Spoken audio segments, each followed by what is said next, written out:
৬৯ সংখ্যক ৰাষ্ট্ৰীয় স্কুল গেমছত অসমৰ সাঁতোৰবিদৰ সাফল্য। ছোৱালীৰ শুদ্ধ অনূৰ্ধ্ব শাখাত কস্তুৰী গগৈৰ দুটাকৈ সোণ জয়।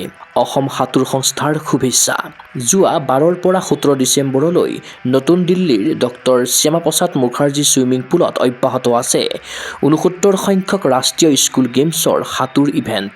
এই প্ৰতিযোগিতাত ছোৱালীৰ শুদ্ধ অনূৰ্ধ্ব শাখাত অংশগ্ৰহণ কৰি অসমৰ সাঁতোৰবিদ কস্তুৰী গগৈয়ে অৰ্জন কৰিছে মুঠ ২টা পদক।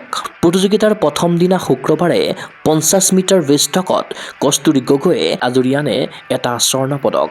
কস্তুৰী গগৈৰ টাইমিং আছিল ৩৬.৭০ ছেকেণ্ড। আনহাতে শনিবাৰে প্ৰতিযোগিতাৰ দ্বিতীয় দিনাও সোণজিনি চমকপ্ৰদ প্ৰদৰ্শন দাঙি ধৰিলে কস্তুৰী গগৈয়ে। ২০০ মিটাৰ ব্ৰেষ্টষ্টকত দ্বিতীয়টো সোণ লাভ কৰিলে অসমৰ কস্তুৰীয়ে। ২ মিনিট ৪৮.৯৩ ছেকেণ্ড সময়েৰে এই সাফল্য অৰ্জন কৰে গুৱাহাটীৰ ভেটাপাৰাৰ মহৰ্ষি বিদ্যা মন্দিৰৰ সপ্তম শ্ৰেণীৰ ছাত্ৰী কস্তুৰী গগৈয়ে। পদকজিনি অসম তনয়া কস্তুৰীৰ মুখত বিৰিঙিল আনন্দৰ হাঁহি।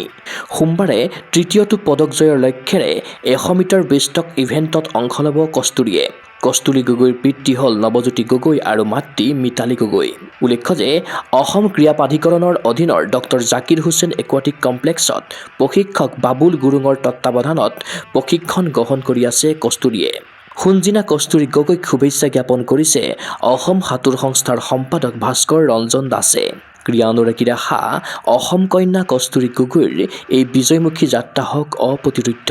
News desk report Gogoi sports এনে।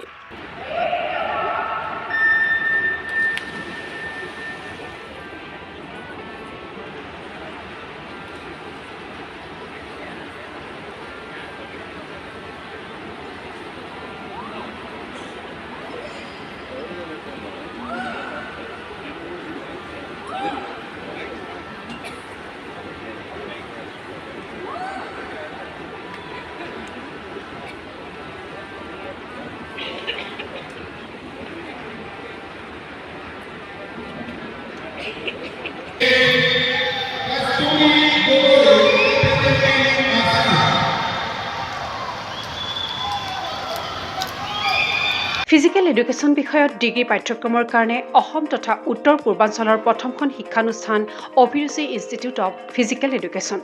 ২ বছৰীয়া ফিজিকেল এডুকেশ্যনৰ BPEd পাঠ্যক্ৰম আৰু 4 বছৰীয়া BPES পাঠ্যক্ৰমৰ বাবে নামভৰ্তি চলি আছে। বিতংকৈ জানিবৰ বাবে আজি যোগাযোগ কৰক। যোগাযোগৰ নম্বৰসমূহ হৈছে 9435100098, 7002233540, 88765210998, ৱেবছাইট www.aipguwahati.in